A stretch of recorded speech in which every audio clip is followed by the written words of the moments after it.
Thank you, Mr. President, and through you to the members. Mr. President, I rise today to make a statement on the bill before us. I first and foremost want to thank the Senator from Fall River, the Senator from Arlington, Madam President, the Senator from Gloucester, and all of our House counterparts who did such tremendous work in bringing this bill before us today that we know we need to get across the finish line to our communities who are in need of some of the provisions that are included in this budget before us. I would like to talk briefly on a couple of things regarding this budget, however, that did not make it in. But before I do so, I wanted to discuss very briefly with colleagues the fact that this budget was released to us at around 9:30 p.m. last night, that this budget before us is, correct me if I'm wrong, Mr. President, 434 pages.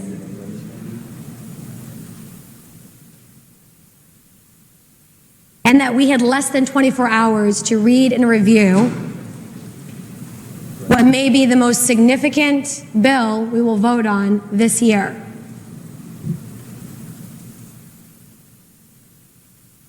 I rise before you not to criticize colleagues for that happening. I rise before you to highlight that this is occurring once again. And that no matter how good the bill before us might be, because I'm going to guess that those who were not on that conference committee did not have a chance between 9:30 p.m. and right now to read all 434 pages or to even go through those pages to a point where we feel truly comfortable taking this up today. I'm rising to highlight that this is occurring yet again, positioning members to take a vote on something that we did not get adequate time to review. It's not acceptable.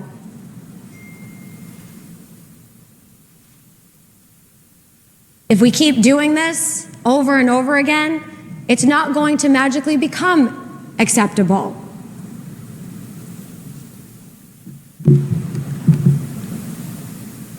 The fact that we didn't get even a day to review this is very disappointing, but what's more disappointing, Mr. President, is the fact that those in our communities who have a stake in what happens in the bill before us, those who it's going to impact most, our schools, our elderly populations,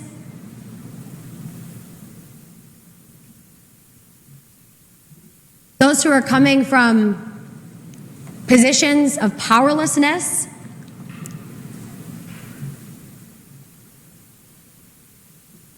those folks, probably many of them, still don't even know that we're taking this bill up today.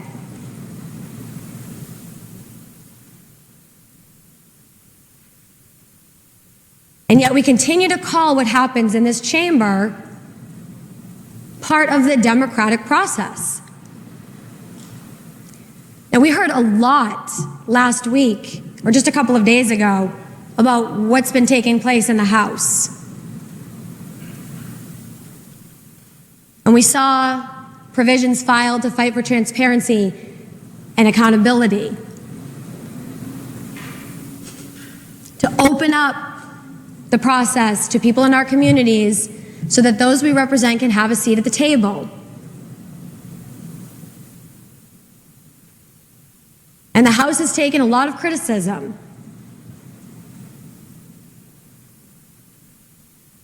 I'm going to ask that we hold a mirror up in this institution, in the Senate as well, and that we ask ourselves,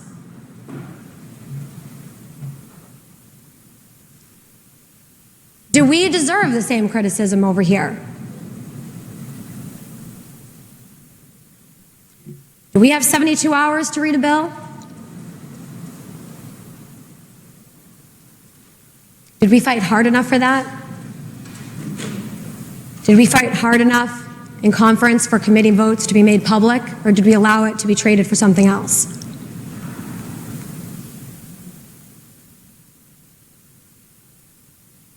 Do we really agree with the processes that are being implemented in here? Do we agree that folks at home should not have time to even know that a bill is coming up so that they can let their legislators know how they feel?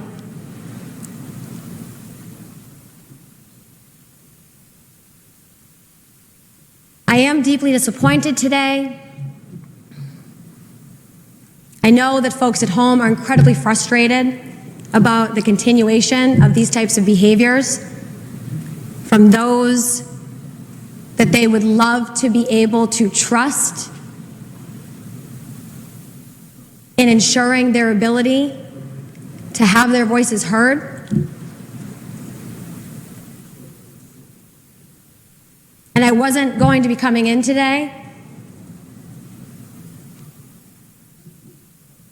but this can't keep happening, Mr. President. This can't keep happening. Now, as far as the actual budget is concerned,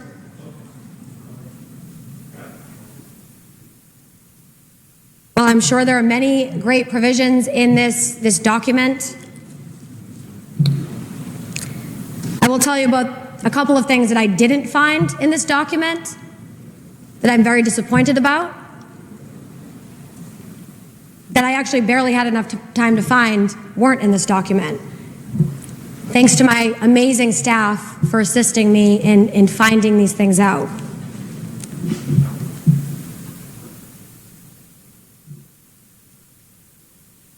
I'm sure my colleagues remember the conversations that we had around our staff and making sure that our staff in this building have an opportunity to live with a standard of dignity as they work to serve the communities that we all represent. By working overtime, by making sure to return every call, by making sure to provide those constituent services that we know help our communities to operate. They worked hard during the entire pandemic, fighting for folks to have access to things like health insurance or loans and grants during a time when their small business was being shut down. Helped people to stay housed and to have shelter, helped people to secure food. And they did it all from home.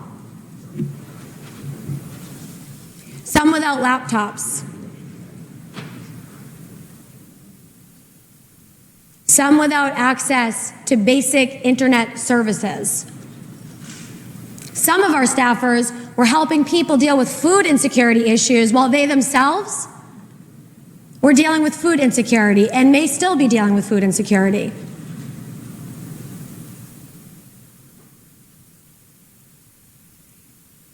I got up on the floor and I spoke about these things during the budget process a couple of months ago.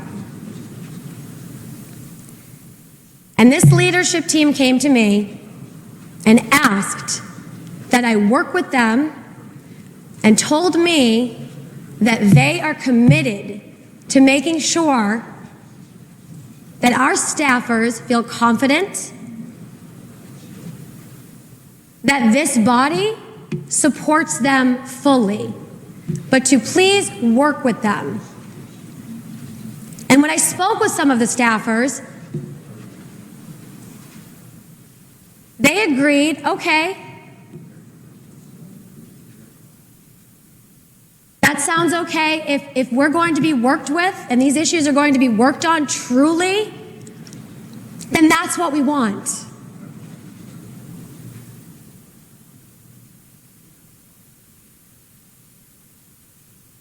And we had that conversation. And we had one of my amendments regarding health insurance that required health insurance be given to staffers on day one, as it is able to be done for us. We had that amendment before us, amongst several other amendments. And we compromised with leadership so that we could get something for the staffers in that budget package.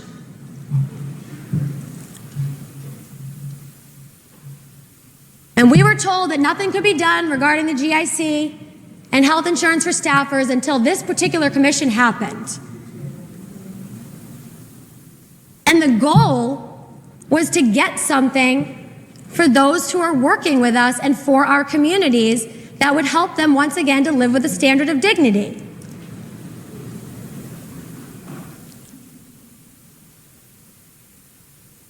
We compromised. We trusted what leadership said, that they were going to work on this issue and that this was the path forward. And we trusted that the supposed commitment promised to staffers and to me as a colleague was going to be fulfilled by fighting for that commission and study, not a heavy lift, to be included in the final version of the budget. It was the bare minimum that we could have done to demonstrate our commitment to those serving alongside of us who happen to not be elected.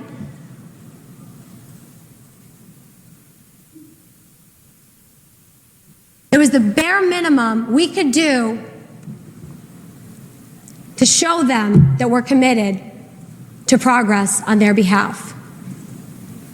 A commission.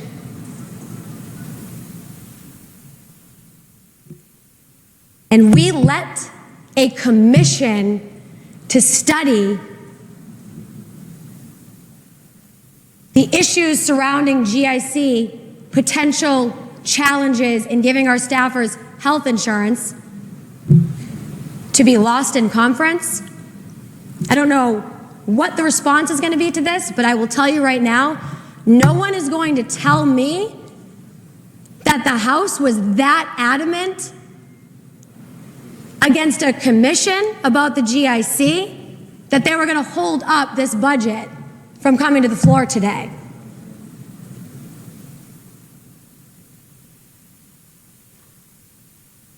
We fight for the things that are important to us and make sure that in the horse trading that's going on in these conference committees results in things that are favorable. But Mr. President, who is benefiting from those supposed favorable results?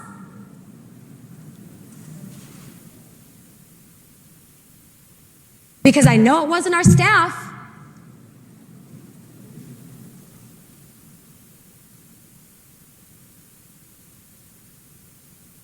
Some count, some don't. In the continued culture of power on Beacon Hill, where some count and some don't. That's true of the legislative process, where some count and get to be part of the conversations around what we're going to take up. Some get to read legislation, some get months to work on it and review it and meet with advocates. and some don't.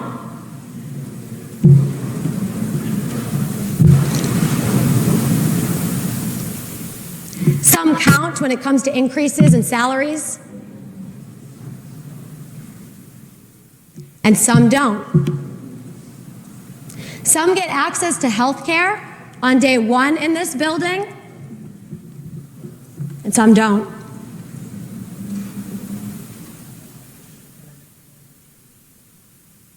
Some get nice offices.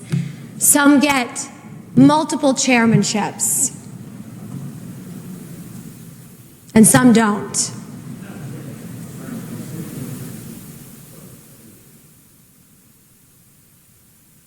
We are operating under a culture of power in this building and not one of diversity, equity, and inclusion. The famous buzzwords that seem to be used to describe what happens in this building, but are simply not reflective of what's actually happening.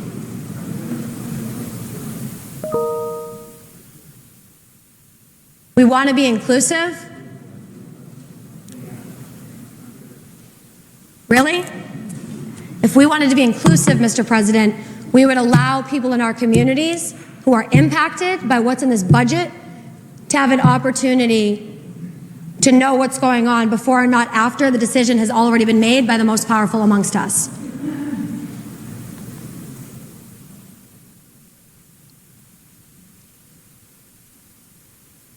And speaking of power, I noticed in my brief opportunity I had to review this bill with my staff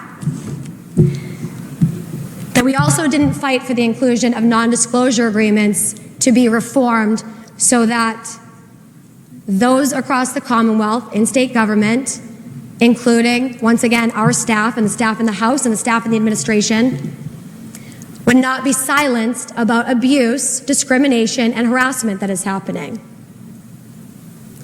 Now, I get that the House might not want to do this,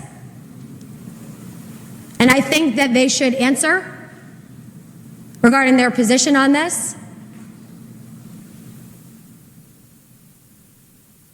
But again,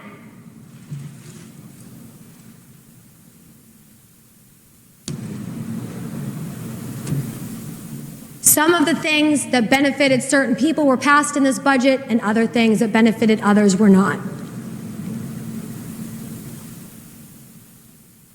Why do we not fight for things like non-disclosure agreements, which silence our employees across state government, to at least be reformed in that conference committee report? Why did we not fight for that? Because I'm sure other things were fought for. I'm sure there are other reasons that this bill got held up past its due date, 8 extra days. I'm sure there were some things that were important enough for their side and our side to argue about that held this up. But it seems like this is never one of them. So are we just taking a symbolic vote over here when we vote to protect staff, when we vote to protect victims of harassment, discrimination, and abuse?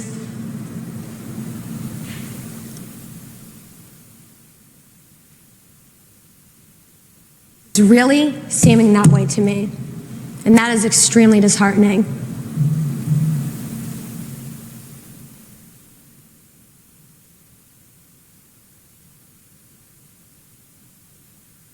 I get that negotiations have to happen, but to not even see a compromise version that made some progress on the issue of silencing workers across state government being made, not any progress. I know we did a full ban. I'm grateful for that. But to not have some progress be fought for in the budget conference committee, It's extremely, extremely disappointing. Other states have banned these non-disclosure agreements in both the public and the private sector. Multiple states. Years ago. But because a couple of the people in power right now enjoy using them and having them as tools in their tool belts, we keep going around and around and around on this issue. And I want to express my gratitude to all of my colleagues in the Senate who continue to vote for this. I can't say thank you enough. I am incredibly grateful that you continue to vote for these bans on these silencing contracts that are taxpayer funded. Incredibly grateful. Where I take issue is where some count and some don't in these conversations that are happening in our conference committees. And the hard work that we do on this floor year after year, as a result, starts to seem symbolic in nature to the people that we're fighting for, because they don't see us doing anything different to change the results. And we know that doing the same thing over and over and over again, expecting a different result, is the definition of insanity.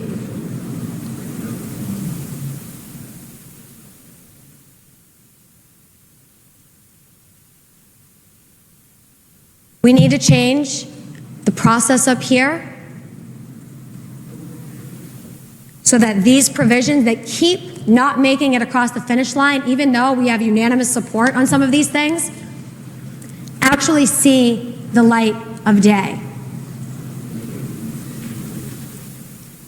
The process needs to be changed to one where members actually get to participate, first and foremost, before and not after the decision is made.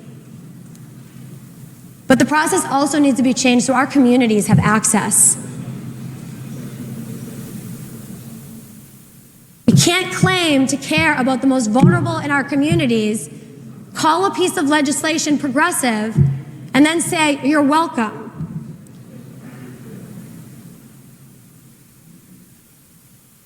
Without giving them the opportunity to even have a say.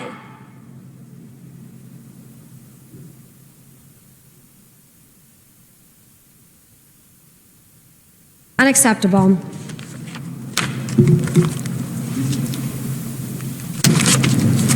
I will continue beating the drum on these issues.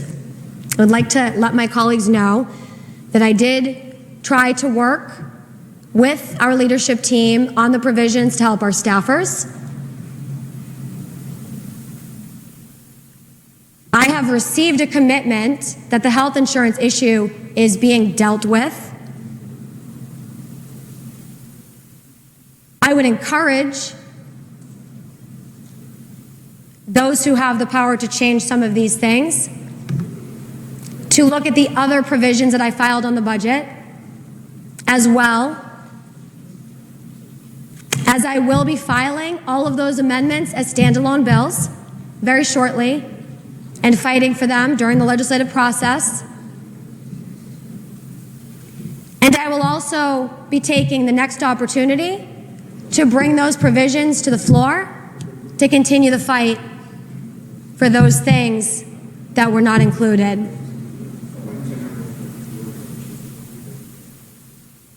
I hope that by the time that opportunity arises, many of these issues will have already have been addressed,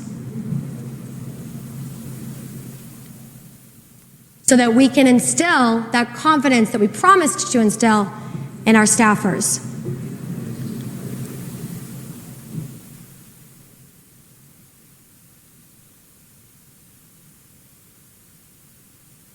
Thank you, Mr. President.